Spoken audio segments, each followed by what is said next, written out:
الحمد لله الذي جعل الشمس والقمر بحسبان والنجم والشجر يسجدان وفضل زمانا على زمان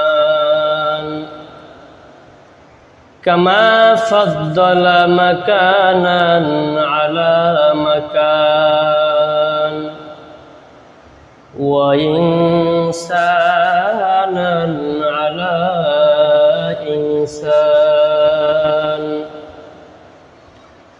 ونشهد أن لا إله إلا الله وحده لا شريك له لا ضد له ولا ند له ولا مثل له الذي أرسله بالحق بشيرا ونذيرا وداعيا إلى الله بإذنه وسراجا وقمرا منيرا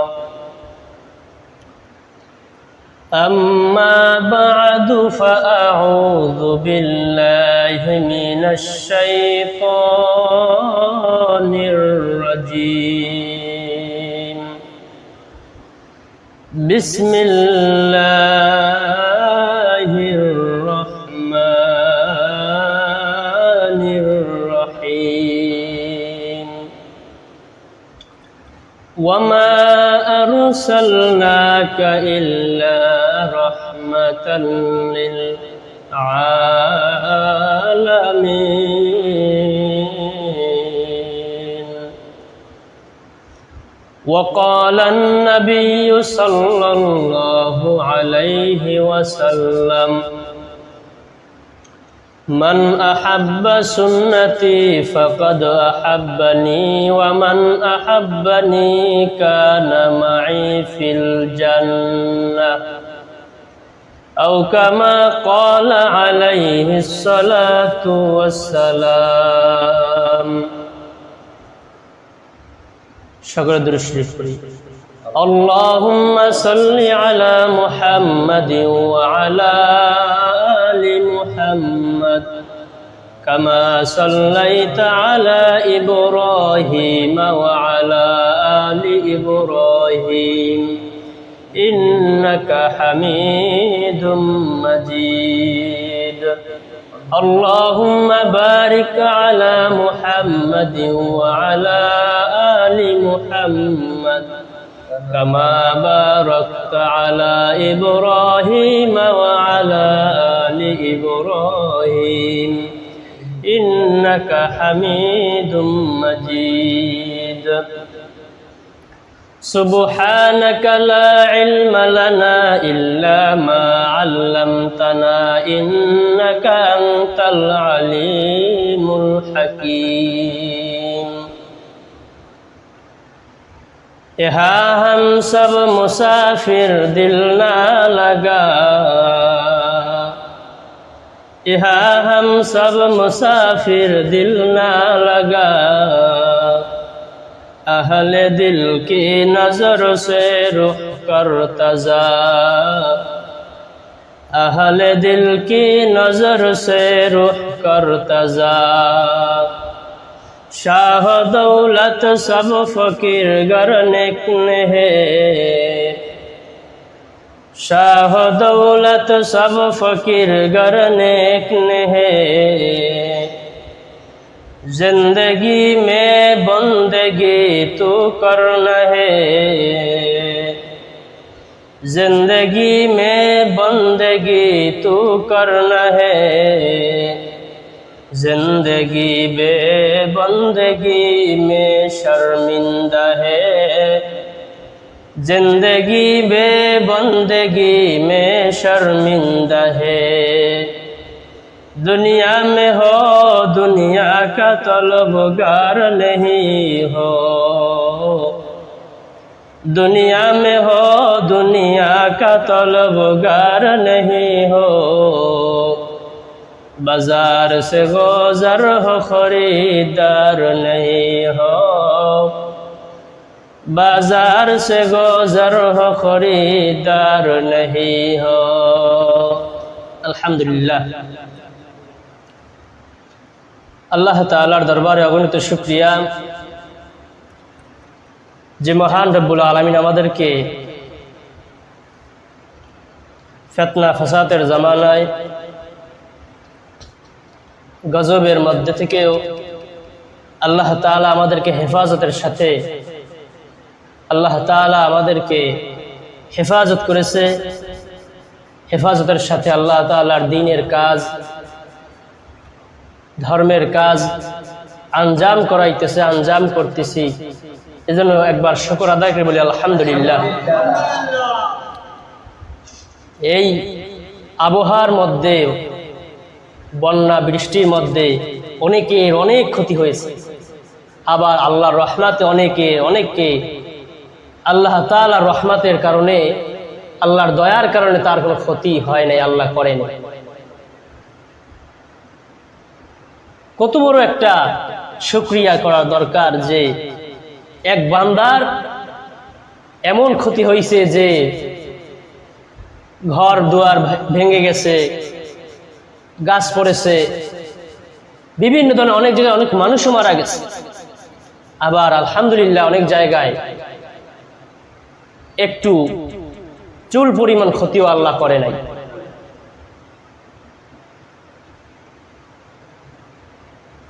এটা আল্লাহর বিশেষ রহমত, আল্লাহর বিশেষ দয়া লাগে।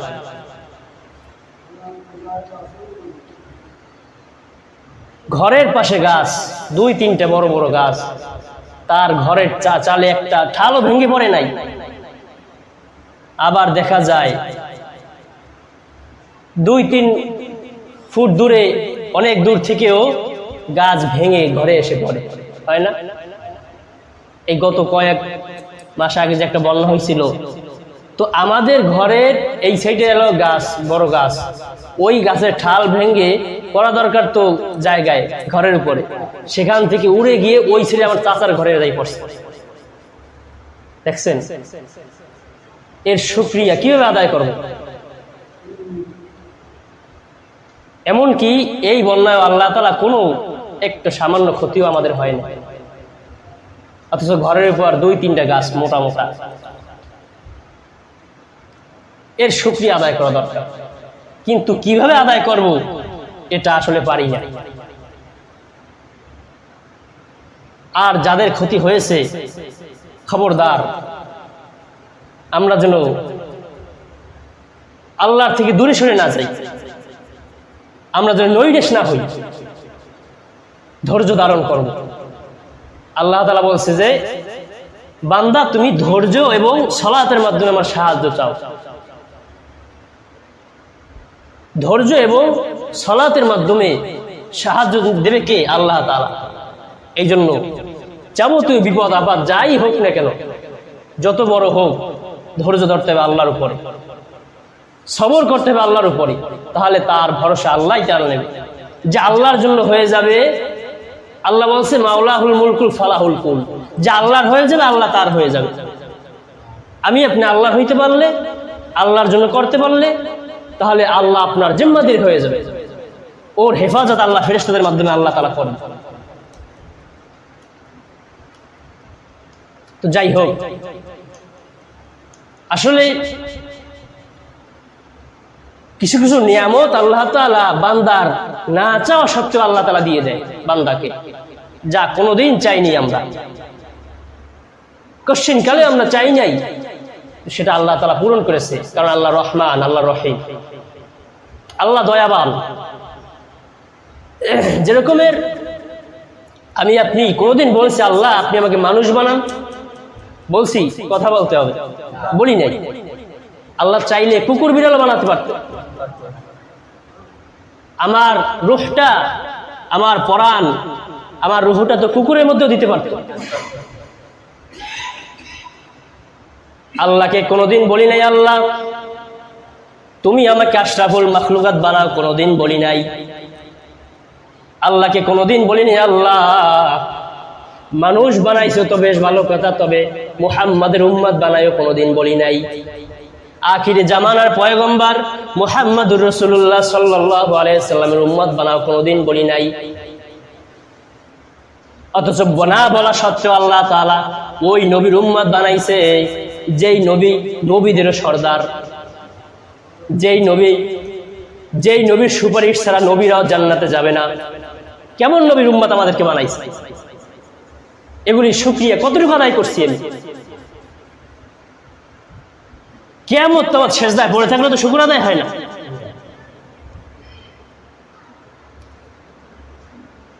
কোনোদিন বলি নেই আল্লাহ তাআলা আপনি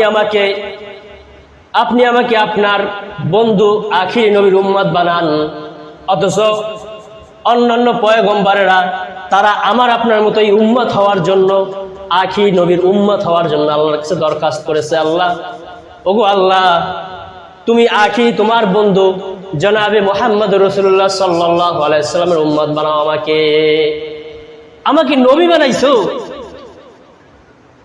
তবে আমাকে যদি একটু আখিরি নবীর উম্মত বানাইতা তাহলে আমি বড় খুশি হইতাম, আমি ভাগ্যবান হইতাম, আমি নিজেকে ভাগ্যবান মনে করতাম।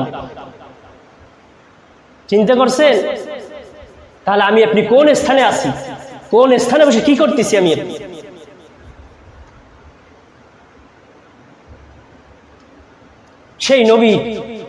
সেই নবীকে এখনো মানুষ চেনে না, এখনো মানুষ বোঝে না, এখনো মানুষ সেই নবী থেকে দূরে থাকে। সেই নবীকে আমি আপনি এখনো পর্যন্ত চিনতে পারলাম না।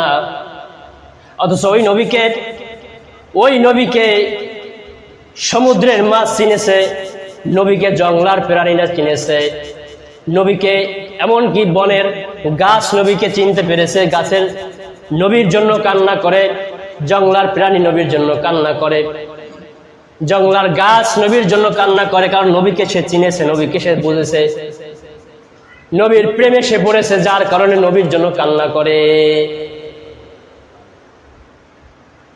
আল্লাহ রসুল একটা গাছের মৃত খেজুর গাছের ট্যাগ লাগিয়ে খুতবা দিতেন। কয়েকদিন পরে ওইখানে একটা মেম্বার তৈরি হয়েছে। মেম্বার তৈরি হওয়ার পরে নবী আর ওই গাছের সাথে ট্যাগ লাগায় না, ওই মেম্বারে বসে খুতবা দেয়, মেম্বারে ওঠা বসা করে, কিন্তু গাছের সাথে আর মোলাকাত করে না, গাছের সাথে ট্যাগ লাগায় না। গাছ আল্লাহ রসুলের ভালোবাসার বেদনায়, আল্লাহ রসুলের ভালোবাসার কারণে গাছ কান্না করছে, গুনগুন গুনগুন করে কান্না করে। ফেরেশতারা কান্না করতেছে, হঠাৎ করে সাহাবীরা এই কান্নার আওয়াজ একটু শুনতে পাইল, গুনগুন করে গাছের মধ্য থেকে আওয়াজ আসতেছে। আল্লাহ রসুলকে বলল, ইয়া রাসূলুল্লাহ, ইয়া হাবিবাল্লাহ, মৃত খেজুর গাছের থেকে তো আওয়াজ আসতেছে, কিসের আওয়াজ আসতেছে একটু শোনেন। আল্লাহ রসুল গাছের কাছে গিয়া দেখে গাছ গুনগুন করে কান্না করতেছে আর বলতেছে আল্লাহ রসুলকে। আল্লাহ রসুল প্রশ্ন করছে, গাছ তুমি কান্না করো কেন, কাঁদতেছো কেন, ব্যাপার কি? বলে, ওগো নবী, আপনি দীর্ঘ কয়েকদিন আমার পিঠে আমার গায়ের সাথে ট্যাগ লাগায়া খুতবা দিয়েছেন, আমার কাছে বসেছেন, আমার পাশে বসছেন, আমার সাথে মোলাকাত করেছেন, আমি বড় ভাগ্যবান মনে করেছিলাম নিজেকে। কিন্তু আপনি পাশে মেম্বার করার পরে আর আমার সাথে ট্যাগ লাগান না, আমার কাছে বসেন না। গো আল্লাহ রসুল, আমি এই বেদনার কারণে কান্না করতেছি। বলে, গাছ তুমি কি চাও, তুমি কি বলতে চাও, কি চাও তুমি? বলতেছে, আমি চাই, ওগো আল্লাহর রসুল, আমি চাই আমি আপনার সঙ্গে কিয়ামতের ময়দানে আপনার সঙ্গে জান্নাতের মধ্যে বসবাস করতে চাই। একটা গাছ সে নবীকে এতটা ভালোবাসে, মৃত গাছ, নবীর মুহাব্বত, নবীর প্রেম ভালোবাসায় সে কান্না করে, সে জান্নাতে পর্যন্ত থাকতে চায় তার সাথে। উস্তুনে হান নানা আজ হাজারে রসুল নালামি জাত হামসু আর বাবে অকুল। গাছ নবীকে চেনে, গাছ নবীর জন্য সাক্ষ্য দেয়।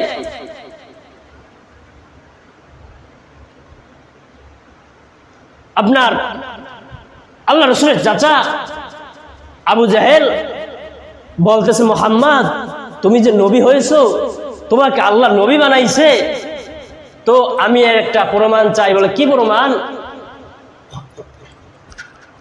বলতেছে ওই যে গাছ দেখা যায়, খেজুর গাছ, ওই যে একটা গাছ দেখতে পাচ্ছ? বলে হ্যাঁ। বলে ওই গাছ যদি সাক্ষ্য দেয় তুমি নবী, তাহলে আমি কালিমা পড়ে মুসলমান হব।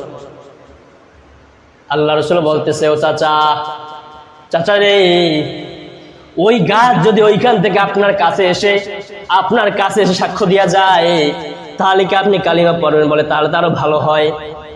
গাছ যদি কাছে এসে আমার সাক্ষ্য দেওয়া যায় তাহলে তো আরো ভালো হয়। এবার গাছ ওইখান থেকে আল্লাহ রাসূলের ইশারায়, আল্লাহ তাআলার কুদরতের কারণে গাছ ওইখান থেকে আসার পরে আবু জাহেলের কাছে এসে সাক্ষ্য দিতেছে, আশহাদু আল্লা ইলাহা ইল্লাল্লাহু ওয়া আশহাদু আন্না মুহাম্মাদার রাসূলুল্লাহ। আল্লাহ রাসূলের সাক্ষ্য দিয়া আবার গাছ তার জায়গায় চলে যায়।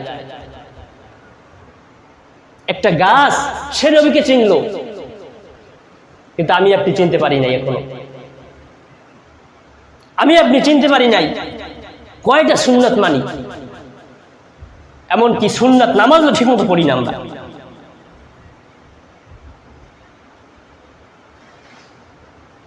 এই জন্য বাজান, কাকে অনুসরণ করব আমি? আমার নেতা কে হবে? আমি কার অনুসরণ করব? আমি কার অনুকরণ করব? এটা আমার সিলেক্ট করতে হবে।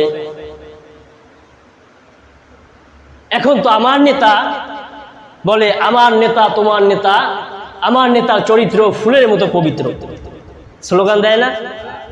অথচ তার কোথাও চরিত্রের কোনো ঘ্রাণ নেই, উত্তম একটা চরিত্রের কোনো ঘ্রাণ নেই, অথচ তার চরিত্র বলে ফুলের মতো পবিত্র। আরে ফুল হতো একটা সম্মানিত জিনিস, ওটার মানও থাকে না।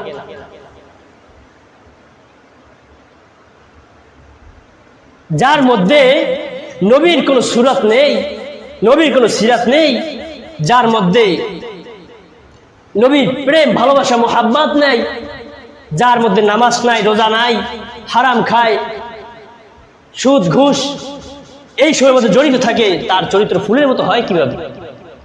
আর এই কথা কে বলে তা দেখছেন? এই কথা যারা বলে তাদের চেহারা তাকাই দেখছেন? তাদের চেহারা মানে ভাল্লুকের মতো দেখায়। তার মুখেও তার নেতাও যেমন, তার নেত্রীও তেমন। তার নেতাও যেমন, জনগণ তার সাপোর্ট করে যারা তারাও তেমন। দেখবেন যেই স্লোগান দেয় তার মুখেও দাঁড়িয়ে নেই, সেও নামাজ পড়ে না, সেও বিপর্দায় চলে, সেও হারাম খায়, আবার সেই স্লোগান দিতেছে। তাহলে তোর স্লোগান শোনে কি? স্লোগান বললে বা কি না বললেই বা। এই জন্য বাজান, নেতা বানাইতে হবে আল্লাহ রসুলকে, নেতা বানাইতে হবে আল্লাহ রসুলকে। যদি নেতা বানাইতে পারি আল্লাহ রসুলকে, যদি সুন্নাত মানতে পারি, তাহলে আল্লাহ রসুল কিয়ামতের ময়দানে আপনাকে রেখে কোনোদিন জান্নাতে যাবে না। আল্লাহ রসুল তার একটা উম্মত, সে জান্নাতে না যাওয়ার আগ পর্যন্ত সে জান্নাতে যাবে না। কোন উম্মত? বিড়িখোর, যার মুখে দাড়ি নেই, সে যে নবীর সুন্নাতকে অবহেলা করে তাকে বলে সে তো নবীর উম্মত হইতে পারে না। এখন নবীর উম্মত কে? যে নবীকে মানে, যার সিরাত সুরাত নবীর মতো, সেই নবীর উম্মত হবে। কারণ আল্লাহ রাসূল বলেছে, ইন্নাল উলামা ওয়ারাসাতুল আম্বিয়া, আমি নবীর ওয়ারিস হলো আম্বিয়া একরাম, ওলামা একরাম। এ বলার কারণ হইছে, কারণ নবী যেরকমের, ওলামারও ওই রকমের। নবীর মুখে যেরকমের দাড়ি, ওলামার মুখেও সেই রকমের দাড়ি থাকে। নবীও সুন্নাত মেনেছে, ওলামারাও সুন্নাত মানে। এই কারণেই, কারণ নবীর এই কাজ, নবীর নবুয়তির কাজ, এটা একমাত্র ওলামা একরাম টিকায় রাখতে পারবে। কারণ তারা নবীকে মানে, নবীর মধ্যে যা আছে, নবী যেইগুলি করেছে ওইগুলি ওই ওলামা একরামই করে। এই কারণে তাদেরকে ওলামা বলেছে, তাদেরকে ওয়ারিস বলেছে আল্লাহ রসুল, আর তারাই তার খাঁটি উম্মত। এই ওলামাদের ব্যাপারে আল্লাহ তাআলা কোরআনের মধ্যে বলেছে যে সব থেকে আমি আল্লাহকে ভয় করে ওলামা একরামেরা। এটা কে বলছে? আপনি বললে কোনো লাভ নাই, না বললে কোনো লাভ নেই। আপনি ওইখানে কি বলবেন না বলবেন, কার গীবাত করবেন, কোন হুজুরের গীবাত করবেন, কোন হুজুরের ভুল ধরবেন, কোন হুজুরের শিকায়াত করবেন, ওটা দেখার সময় আল্লাহর নেই। আপনি তো একজন সাধারণ মানুষ, আপনার মধ্যে কতটুকু ইলম আছে যে আপনি একজনকে নিয়ে কথা বলবেন, আপনি একজন আলেমকে নিয়ে গীবাত শিকায়াত করবেন, সেই ইলমও তো আপনার নেই। তা আপনি এবার বললে বা কি, না বললে বা কি? আল্লাহ যেখানে বলছে যে আলেম ওলামা আমাকে ভয় করে, আপনি বললে বা কি, না বললে বা কি? এই ভুল আমরা না করি। তো যাই হোক বাজান, সুন্নাত মানতে হবে এমন কায়দায়, নবীর তরিকা অনুযায়ী সুন্নাত মানতে হবে।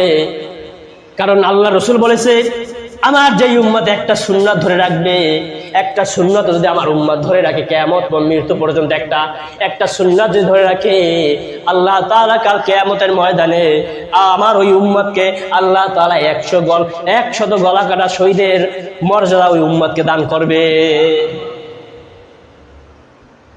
নাম কে অস্তে শহীদ, আমি মুক্তিযোদ্ধা, আমি এই করছি সেই করছি, কোনো লাভ নাই। সুন্নাত না মানবা না, তুমি যতই শহীদ হও আর যতই মুক্তিযোদ্ধা হও, কোনো লাভ হবে না।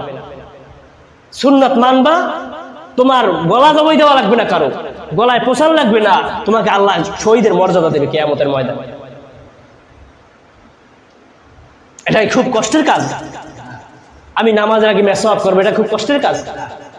আমি নামাজের আগে সুন্নাত নামাজ আদায় করবো, এটা খুব কষ্টের কাজ। আমি আল্লাহ রসুলের দাড়িটা একদম বড় করবো, লম্বা করবো, ব্লেড কিছু লাগাবো, এটা কি খুব বড় কষ্টের কাজ? কষ্টের কাজ না। ইসলাম যে বুঝবে, যে মানবে, তার জন্য অনেক সহজ। আর যে বুঝবে না, মানবে না, তার জন্য অনেক কঠিন।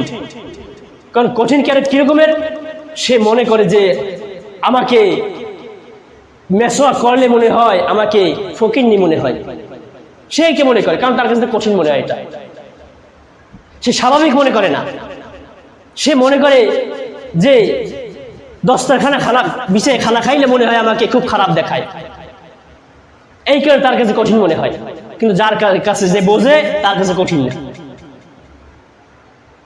যার মুখে দাড়ি নাই, সে মনে করে আমাকে দাড়ি রাখলে খুব খারাপ দেখাবে।